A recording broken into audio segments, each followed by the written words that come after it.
शहीदों की मज़ारों पर लगेंगे हर बरस मेले, वतन पे मरने वालों का आखिर यही नशा होगा। ये शेर असल में हमें ये याद दिलाता है कि हिंदुस्तान की जंग आज़ादी में कितने लोगों ने शहादत दी, और 15 अगस्त वो मौका होता है जब हम उन्हें याद करके हर साल इस चीज़ को याद कर पाते हैं कि हिंदुस्तान की जो आज़ादी थी वो सस्ते में नहीं मिली है। उसके लिए लोगों ने अपनी जान दी है, अपना माल कुर्बान किया है, और बहुत से लोग सालों बरसों जेल में रहे हैं। आम तौर पर यह समझा जाता है कि जंग आज़ादी में सिर्फ लाठी, गोली और बंदूक, बम, इन सब का इस्तेमाल हुआ होगा। कुछ लोग मानते हैं कि गांधी जी का जो नेतृत्व था उसमें जिस तरीके से प्रदर्शन या धरने होते थे उसका इस्तेमाल हुआ होगा। कम लोग इस पर ध्यान दे पाते हैं कि हिंदुस्तान की जंग आज़ादी में पोएम्स का, कविताओं का, नज़मों का और गीतों का एक बड़ा रोल रहा है। सबसे मशहूर एग्जाम्पल इसमें अगर आप देखें तो इसमें वंदे मातरम का है। वंदे मातरम एक गीत था जो कि हिंदुस्तान की जंग आज़ादी में एक तरीके से तराना बना।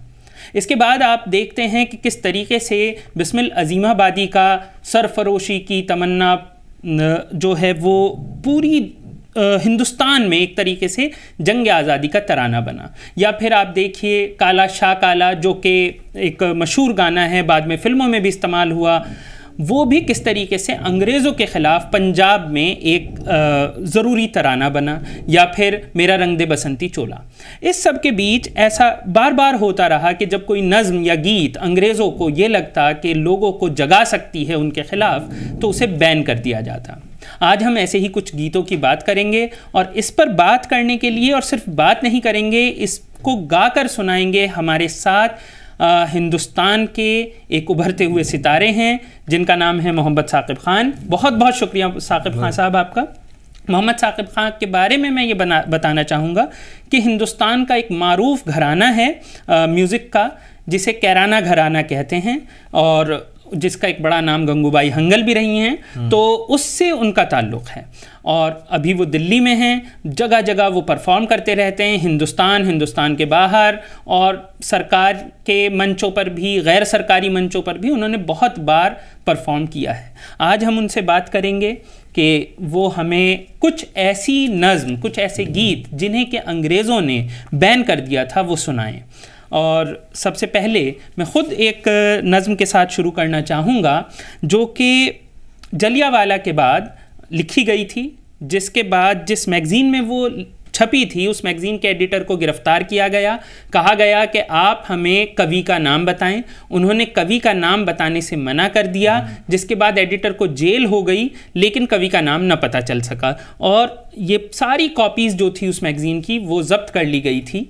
और उसके चंद बोल इस तरीके से हैं: मुझे बुद्धि और ज्ञान दो ए मेरे भगवान, मुझे बुद्धि और ज्ञान दो ए मेरे भगवान, ओ डायर के जुल्म का सच्चा करूं बयान, ओ डायर के जुल्म का सच्चा करूं बयान, सच्चा करूं बयान हुआ जो था जलियांवाले में, पड़े हुए हिंदी हैं अब किस जालिम के पाले में, जकड़ा हुआ हिंद बेबस है गैरों के ताले में, गीले सूखे सभी आ रहे चक्की के गाले में। हाल पंजाब का मुझे यहाँ रो रो सुनाना है, हुआ जो जुल्म था हम पर वही सबको बताना है। दबाया ओ डायर ने हमें किस तौर से भाई, आया उसकी सभी करतूत अब करके दिखाना है। जो हत्याकांड डायर ने किया पंजाब में साहब, न उनकी बहादुरी जुर्रत शुजात को छुपाना है। हमारी है भली सरकार कैसी न्यायकारी है, हमारी है भली सरकार कैसी न्यायकारी है, आज तस्वीर उसकी हूबहू यारों बनाना है। दिए रंगरूट हमने की मदद कितनी लड़ाई में, मिला जो फल हमें इसका सभी को वो चखाना है। यहाँ पर बात हो रही है कि हमने रंगरूट दिए थे उन्हें प्रथम विश्व युद्ध में, फर्स्ट वर्ल्ड वॉर में, और उसका बदला उन्होंने हमें ये दिया कि जलियांवाला बाग में सैकड़ों हिंदुस्तानियों को मौत के घाट उतार दिया। उसी दौरान एक और कविता थी जो कि छपी और जिसे बैन किया गया और जिसके लिए कुछ लोग जेल भी गए, और शायर का नाम उन्हें तब भी नहीं मालूम चला। साकिब खान साहब जो हैं हमें सबसे पहले उसके कुछ बोल गाकर सुनाएंगे, और मैं उनसे दरख्वास्त करता हूं कि आप ज़रा वो नज़्म सुनाएं। बहुत बहुत ज़रा नवाज़ी आपकी। सभी से पहले मैं दरख्वास्त करूँगा कि सभी को मेरा आदाब। यूँ तो बहुत सारे गाने बजाने और जगह जगह महफ़िलें होती रहती हैं, मगर एक कॉन्सेप्ट जो एक हिस्टोरियन कुछ बयान करने का मिले तो एक उसका मज़ा कुछ और होता है। जैसे कि हम लोग जब मैं छोटा था बहुत, तो मेरे स्कूल टाइम से लेकर, जब से मैं स्कूल में था, जब से लेकर अभी तक, जब गुरुओं से भी पहले माँ बाप ने तालीम दी थी, तो तालीम के अंदर जब हमने अपना स्कूल टाइम में, स्कूलिंग तो एक अलग चीज़ है, मगर जब हमने सीखा कि गाने बजाने का सा क्या होता है, तो उस सा के साथ साथ हमने सबसे पहले ये भी सीखा कि हिंदुस्तान का सा क्या होता है। तो पैट्रियोटिक का एक अगर देखा जाए तो सबसे पहले हमें यही सिखाने को मिला घर से, और बहुत ज़्यादा हमने जब सा सीखा तो उसके साथ ये नगमे सीखे, देशभक्ति गीत सीखे। तो सबसे पहली तालीम का हिस्सा हमारी यही चीज़ें थी। तो हर 15 अगस्त आ रही है, हर 26 जनवरी आ रही है, तो हम कुछ ना कुछ हर उस पर परफॉर्म कर रहे हैं, कभी किसी प्रोग्राम में, किसी महफ़िल में, और ज़्यादातर स्कूल में परफॉर्म करते थे। और आज जब हमारा थोड़ा प्रोग्राम्स का वक्त है, तो आज जगह जगह प्रोग्राम्स में भी देशभक्ति चल रहा है, जो कि ज़िंदगी भर चलता रहेगा। तो एक हिस्टोरियन सब्जेक्ट आज हमें मिला, तो उसमें से कुछ कलाम हैं जो मैंने मतलब निकाले। ज़िक्र जलियांवाले का हुआ तो कुछ पंजाब के ऊपर मैं आपको सुनाऊं, 4 मिसरे जो मैंने कंपोज़ किए थे फरमाइश के ऊपर। तो ये बड़ा एक अहम मौका है कि कुछ ऐसी चीज़ें सुनाने को मिलें कि जो कि उस टाइम में अंग्रेज़ों ने बैन कर दी थी। जी। तो थोड़ा सा इरशाद फरमाएं इस पे 4 मिसरे।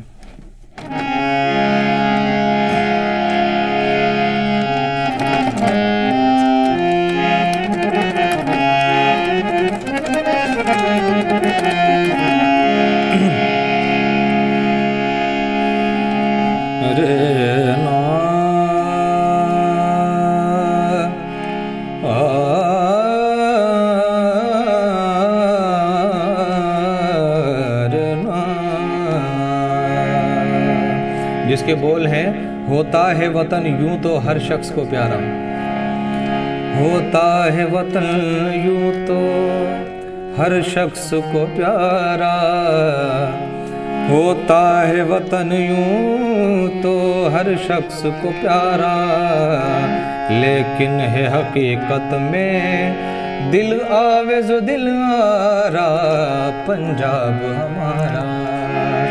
होता है वतन यूं तो हर शख्स को प्यारा, होता है वतन यूं तो हर शख्स को प्यारा, लेकिन है हकीकत में दिल आवे जो दिल आरा, पंजाब हमारा, पंजाब हमारा, पंजाब हमारा, पंजाब हमारा। इसका शेर है, दरियाए रवां सब्ज़ो गुल वादियों को सार,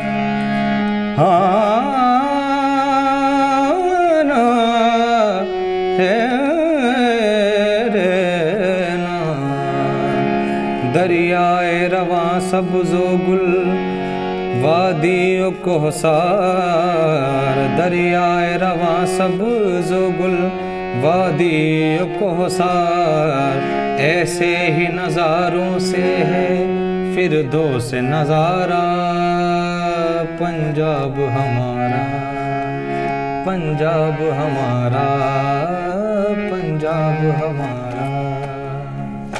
बहुत बहुत शुक्रिया आपका। बहुत ही मतलब ज़ाहिर सी बात है, बहुत अच्छा लगता है जब इस तरीके के तराने हम सुनते हैं जिन्हें अंग्रेज़ों ने बैन किया था। इसकी अगर मैं थोड़ी सी बैकग्राउंड की बात करूं तो ये जलियांवाला बाग का जो हत्याकांड है उसके आसपास ही लिखी गई नज़्म है। और पंजाब, आप ये सोचेंगे कि पंजाब की हम बात कर रहे हैं, हिंदुस्तान की बात, तो हिंदुस्तान की जंग आज़ादी का एक सेंटर पंजाब रहा है।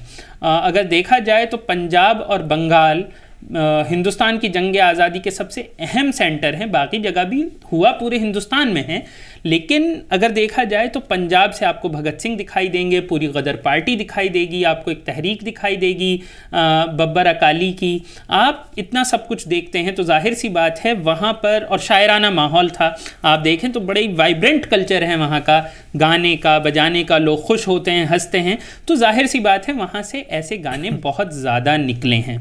इसके बाद मैं एक और गज़ल की बात करूंगा जो फिर से लाहौर में ही छपी है और जिसे कि बैन भी किया गया, और बैन क्या किया गया, उसके लिखने वाले तो ख़ुद भी जेल गए, अखबार ज़ब्त हुए, सब कुछ हुआ उनके साथ।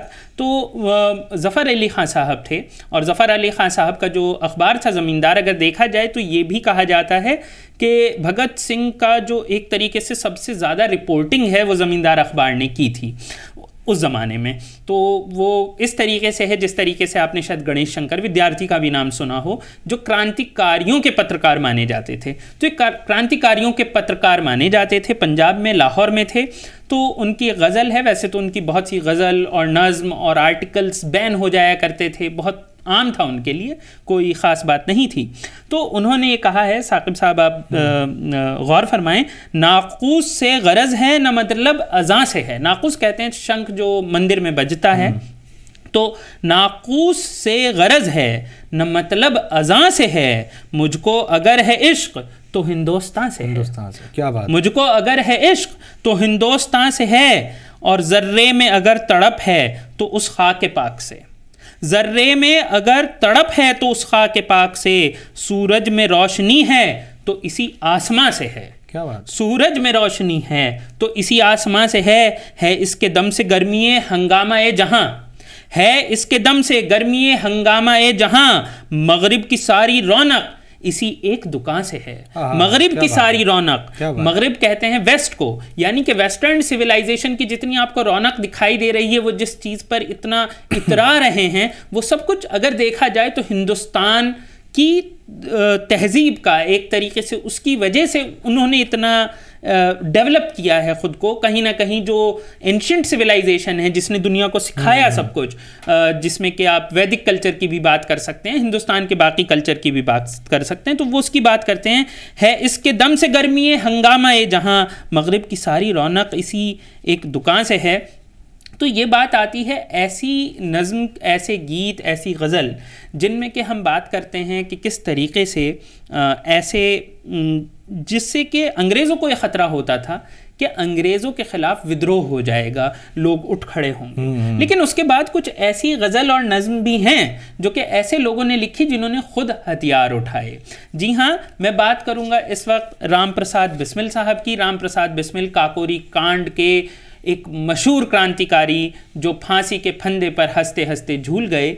और ये भी हम सब जानते हैं कि किस तरीके से काकोरी कांड का जब केस चल रहा था और 20 से ज़्यादा क्रांतिकारी जेल में रोज़ाना जाया करते थे, तो वो अपनी बस में जब कोर्ट तक पहुंचते थे, जेल से कोर्ट के बीच, तो वो सरफरोशी की तमन्ना गाते हुए जाते थे। तो सरफरोशी की तमन्ना और मेरा रंग दे बसंती चोला, ये दो गाने वो गाते हुए जाते थे, और आखिरी वक्त में भी उन्होंने इन गीतों को गाया है और वो गाया करते थे, जिस वजह से ये इतने मशहूर हुए।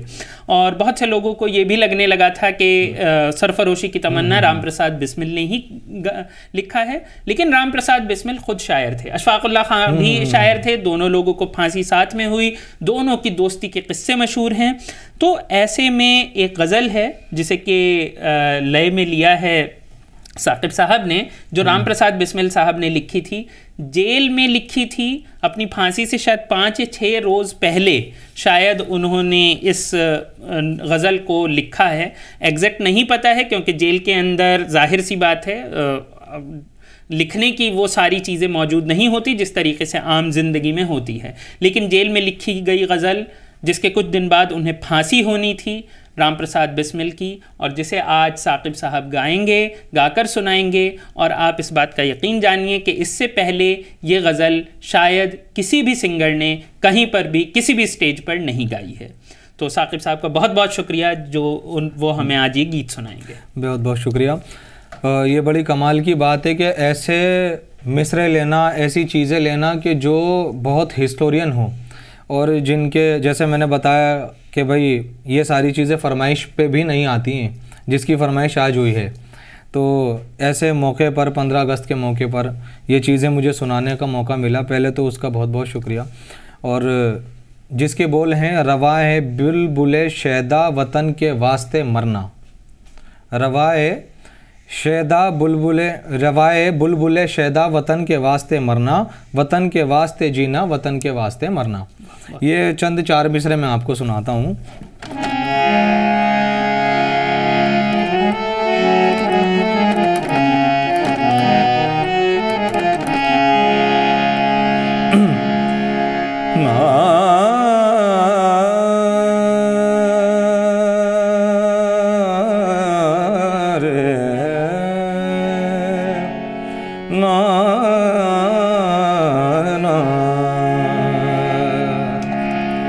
रवाए बुलबुले शैदा वतन के वास्ते मरना,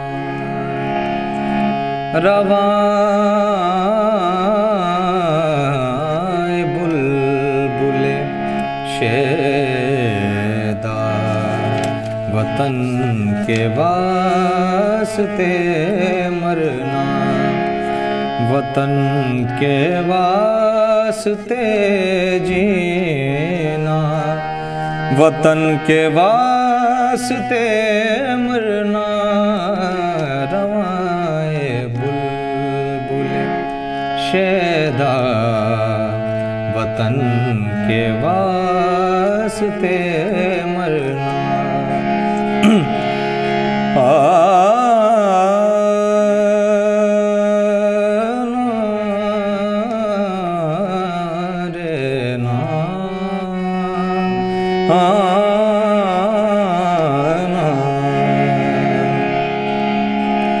वतन, ये मख्ता आ रहा है, ज़रा इस पे गौर फरमाएं। वतन से दूर क्या परदेस जाए हज़रते बिस्मिल, वतन से दूर क्या जाए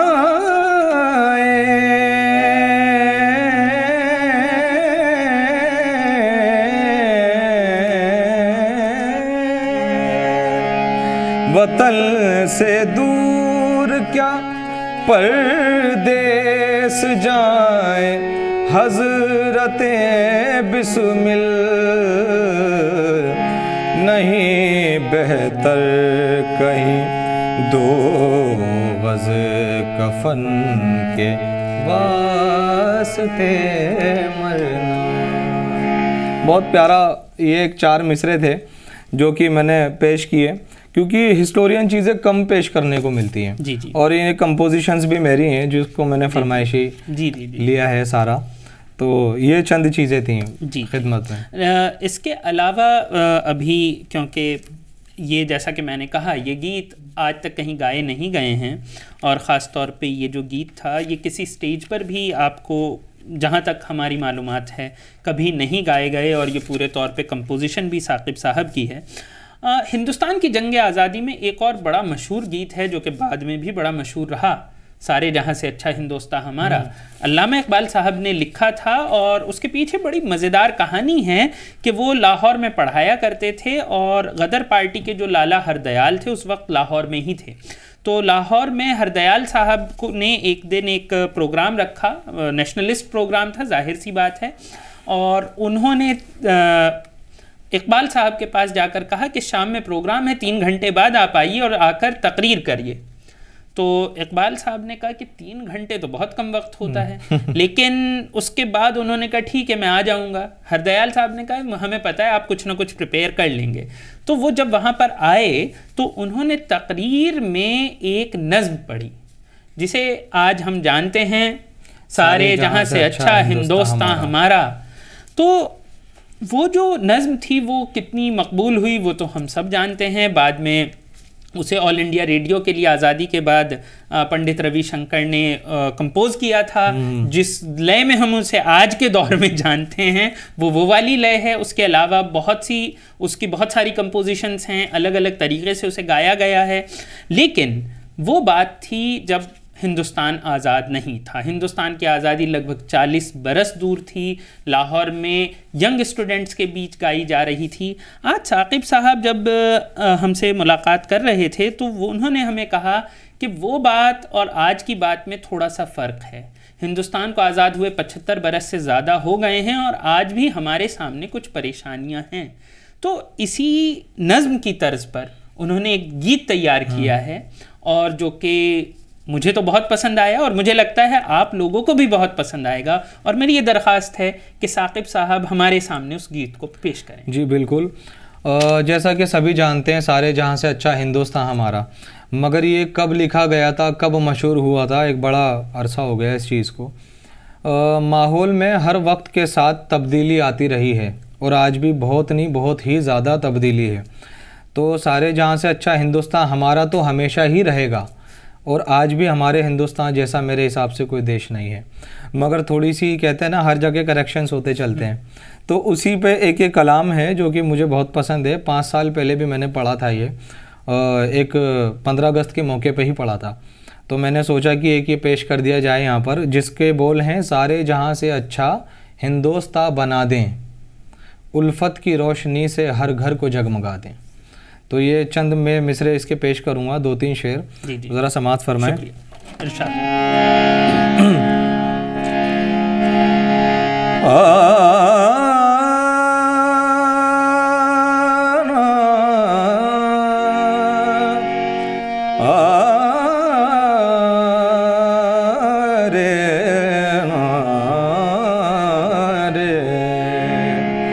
के सारे जहां से अच्छा हिंदुस्तान बना दे, सारे जहां से अच्छा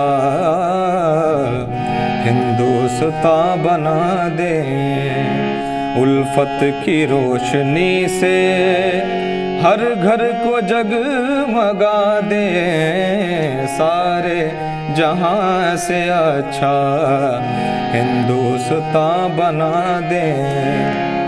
जरा शेर मुलाज़ा फरमाएं कि नफरत की आग में हम जलते रहेंगे कब तक, नफरत की आग में हम जलते रहेंगे कब तक, आओ जतन करें अब इस आग को बुझा दें, सारे जहां से अच्छा हिंदुस्तान बना दे।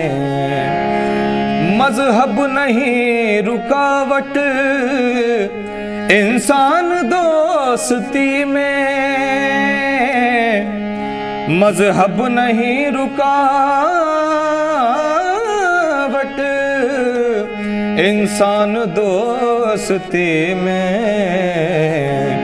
भूला हुआ सबक ये फिर याद हम दिला दें, सारे जहां से अच्छा हिंदुस्तान बना दें। और ये शेर मेरे बहुत करीब है जी। इंसानियत की खिदमत कुछ इस तरह करें हम,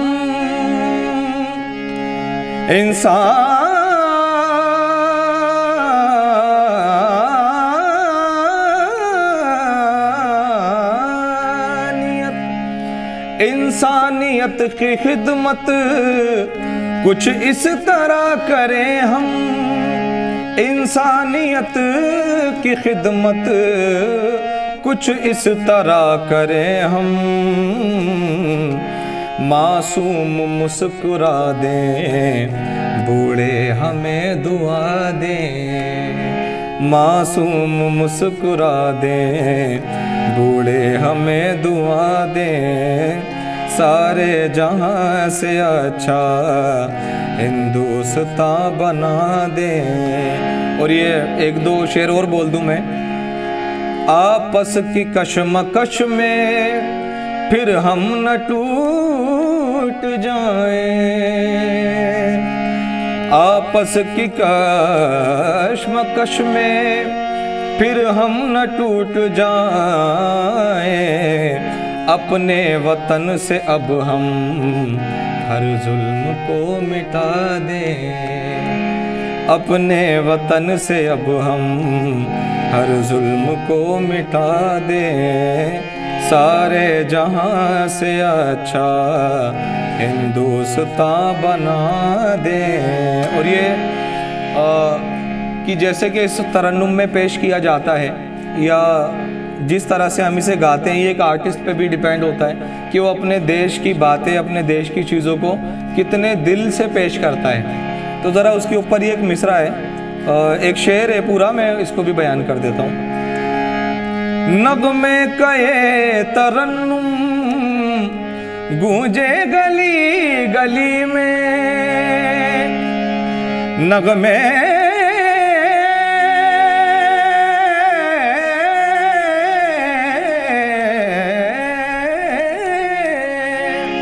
के नगमे कए तरन्नुम गूंजे गली गली में, नगमे कए तरन्नुम गूंजे गली गली में, किले में तड़प हो ऐसी जालिम को भी रुला दें, ले में तड़प हो ऐसी जालिम को भी रुला दें, उल्फत की रोशनी से हर घर को जगमगा दें, सारे जहां से अच्छा हिंदुस्तान बना दे। बहुत बहुत शुक्रिया, बहुत खूब। और शायद ये मैसेज हमारे लिए बहुत ज़रूरी भी है, और आज के दौर में तो हम गा सकते हैं जबकि हमें इस चीज़ के लिए जेल नहीं होती है। पहले जेल से बचने के लिए बहुत कुछ करना पड़ता था। एक किस्सा मैं सुनाता चलूँ इस बात पर कि कवि प्रदीप बड़े मशहूर हमारे लेखक हुए हैं, बहुत मशहूर गाने हैं उनके। तो उनका एक बड़ा मशहूर गाना है, आज हिमालय की चोटी से फिर हमने ललकारा है, दूर हटो है दुनिया वालों, हिंदुस्तान हमारा है। क्या बात तो है? ये आया था जब सेकेंड वर्ल्ड वॉर चल रही थी। नेताजी सुभाष चंद्र बोस बर्मा की तरफ फौज लेकर हिंदुस्तान की तरफ बढ़ रहे थे, और आम तौर पर सेंसर बोर्ड ऐसे गानों को रोक देता था। तो प्रदीप साहब ने ये समझाया और इस तरीके से पिक्चराइज किया कि ऐसा लगे कि ये आज़ाद हिंद फौज के खिलाफ गाना बना है, दूर हटो है दुनिया वालों, हिंदुस्तान हमारा है। लेकिन जैसे ही गाना रिलीज़ हुआ तो अंग्रेज़ सरकार ने देखा कि फिल्म के बजाय सिर्फ गाना चलता है पूरा 3 घंटा और लोग खड़े होकर ताली बजाते हैं और बाहर गाते हैं। उन्होंने कहा कुछ गलती हुई है, हमें समझ में नहीं आया, इसका मतलब कुछ और था, ये हमारे ऊपर बना गाना है। तो उसके बाद खैर वारंट जारी हुए, बैन लगे, लोगों की धरपकड़ हुई, बहुत से लोग गिरफ्तार हुए उस केस में। तो इससे हमें ये पता चलता है कि कितना इम्पैक्ट हो सकता है गीत का। जो म्यूज़िक का इम्पैक्ट है वो एक पूरी रेवोल्यूशन, क्रांति खड़ी कर देता है। और ऐसे में आज के दौर में भी अगर हम देखें तो गीत बहुत बार बहुत इम्पॉर्टेंट होते हैं, इसीलिए शायद पॉलिटिकल पार्टीज़ भी उसका इस्तेमाल करती हैं। तो खैर बहुत बहुत शुक्रिया आपका। लेकिन जाने से पहले मैं चाहूँगा आप अपनी पसंद का जो भी आपको देशभक्ति गीत, देशभक्ति दराना, कुछ भी आपको जो लगता है आप 2 बोल हमें सुनाएं आप अपनी आवाज़ में, तो बहुत मेहरबानी होगी। जी जी बिल्कुल। वैसे तो बड़ा अच्छा कॉन्सेप्ट रहा पूरा कि ऐसे लोगों का जिक्र हुआ कि जिन्होंने जो लिखा उन्हें उसे लिखने के बाद जेल हो गई और वो चीज़ें निकल नहीं पाई और बैन हो गई, तो उसको हमने बहुत कहते हैं सालों पुराने इतिहास को निकाल दिया। तो ऐसे कलाम गाने का बहुत कम मौका मिलता है और कोई ऐसा कॉन्सेप्ट रखता भी नहीं है जैसा कि आपने रखा। तो एंड में जो मैंने ये पेश करी, सारे जहाँ से अच्छा हिंदुस्तान बना दें, इसको भी पेश करने का सिर्फ मेरा मकसद यही था कि इस पर ध्यान दिया जाए ये है क्या, जी, इसके मतलब क्या हैं और आज किस चीज़ की ज़रूरत है। और सारे जहाँ से अच्छा हिंदुस्तान हमारा हमेशा रहेगा, और हिंदुस्तान तो हमारा जिसे कहते हैं कि एक मिट्टी है तो उससे ना तो अलग आए हैं ना अलग जा सकते। तो मगर कुछ चीज़ें हैं जो आज हमें देखने की ज़रूरत है कि उल्फत की रोशनी से हर घर को जगमगा दें। ये तो तीनों एक हमने बहुत डिफरेंट लिया था, बट शुरू से जो सबसे ज़्यादा मुझे गाना पसंद है देशभक्ति का, उसके मैं 2 बोल आपको सुना देता हूँ। जी, शुक्रिया बहुत बहुत, इरशाद। जो कि गाया हुआ लता मंगेशकर जी का है।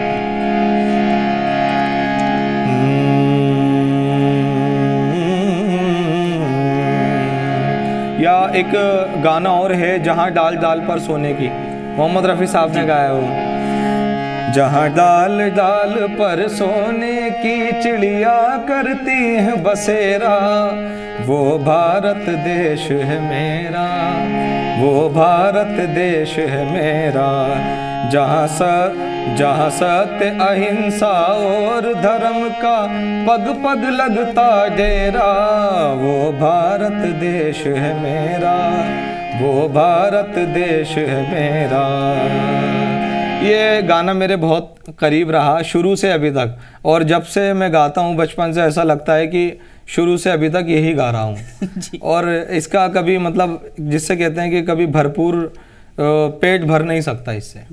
ये गाना जब भी गाता हूँ जब भी मेरे लिए नया है ये चीज़। ये है भी बहुत ही नायाब गाना है, और मतलब इसका भी अपना एक रोल रहा है, क्योंकि ये भी अगर देखा जाए तो गाने की जो ओरिजिन है, जो असली गाना है, वो आज़ादी, जंग आज़ादी। वही चीज़ मैंने एक सुनाया आपको, ये लता मंगेशकर जी का भी मैं सुनाने वाला था। गाने तो ऐसे बहुत सारे हैं जो मुझे पसंद है। आप सुनाएं? हाँ, तो बोल उसके भी सुना दें। बिल्कुल बिल्कुल। जाते जाते। मेरे वतन के लोगों, ज़रा याद करो कुर्बानी, जो शहीद हुए हैं उनकी, ज़रा याद करो कुर्बानी। ये बहुत अजीज़ है मेरे गाने सारे, और हमने सारे सीखे। अभी एक बड़ा मशहूर गाना लेटेस्ट भी है, भारत हमको जान से प्यारा है, सबसे न्यारा गुलिस्तां हमारा है। भारत हमको जान से प्यारा है, सबसे न्यारा गुलिस्तां हमारा है। तो ये मतलब कहने को तो बहुत सारे गाने हैं, मगर जिसमें मुझे सबसे ज़्यादा अजीज़ है, जहाँ डाल डाल पर सोने की चिड़िया करती हैं बसेरा, वो भारत देश है मेरा। ऐसा ही देश है मेरा, ऐसा ही देश है। बहुत बहुत शुक्रिया, और हम उम्मीद करते हैं कि आने वाले वक्त में फिर साकिब साहब हमारे साथ होंगे, और हम फिर और ऐसे भूले बिसरे नगमे जो कि हिंदुस्तान की बात करते हों, हिंदुस्तान की तहज़ीब की बात करते हों, हिंदुस्तान की जंग आज़ादी की बात करते हों, उनको इनसे सुनेंगे, और ये हमारे लिए कंपोज़ करें। हमारी दुआ भी है और हमारी इनसे दरख्वास्त भी। बहुत बहुत शुक्रिया। अभी सारे जितने कलाम सुनाए गए, तो ये सारे अब अजीज़ नहीं थे अभी तक, अभी अजीज़ हो जाएंगे आपके सेशन के बाद। जी। हाँ, ये अब तो हिस्टोरियन कलाम भी आ गए हमारे पास, और जैसा मैंने वो सुनाया, ए मेरे वतन के लोगों, ज़रा आँख में भर लो पानी, जो शहीद हुए उनकी ज़रा याद करो कुर्बानी। ये तो बड़े मशहूर चीज़ें हैं। अब मैं चाहता हूँ कि ज़रा ये मशहूर हो जो कि आज के दौर का सारे जहाँ से अच्छा हिंदुस्तान बना दे हैं। तो ज़रा उसी की दरख्वास्त मैं आपसे करूँगा इंशाल्लाह। बहुत बहुत शुक्रिया, और मुलाकात होती है इसके बाद। इसी के साथ 15 अगस्त की, भारत के इंडिपेंडेंस डे की, स्वतंत्रता दिवस की आप सबको बहुत बहुत शुभकामनाएं।